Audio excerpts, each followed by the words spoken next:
Hello everyone, today topic is colour blindness অর্থাৎ বর্ণান্ধতা।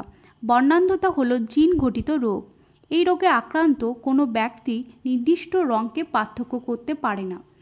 এটা একটা এক্স লিঙ্ক রিসেসিভ ডিসঅর্ডার। মানুষের চোখে রেটিনায় অন্তর্গত কোন সেল থাকে, যেটা আমাদের রং চিনতে সাহায্য করে। এই রোগে যারা আক্রান্ত হয় তারা কি করে, যে নীল, সবুজ এবং লাল, সাধারণত লাল সবুজই বেশি দেখতে পাওয়া যায়, তারা সেই রঙটাকে সঠিকভাবে আইডেন্টিফাই করতে পারে না। কোনো লাল রঙ বা কোনো সবুজ রঙে যদি লেখা থাকে তারা সেটাকে বুঝতে পারে না।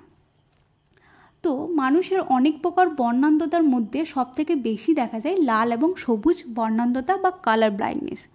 লাল বর্ণান্ধতাকে বলা হয় প্রোটোনোপিয়া এবং সবুজ বর্ণান্ধতাকে বলা হয় ডিউটেরোনোপিয়া। মানুষের এই রোগটি সাধারণত মহিলাদের তুলনায় পুরুষদের বেশি দেখতে পাওয়া যায়। এই রোগের জিন আমাদের এক্স ক্রোমোজোমের মধ্যে পাওয়া যায়। Thank you so much. Please keep watching my videos.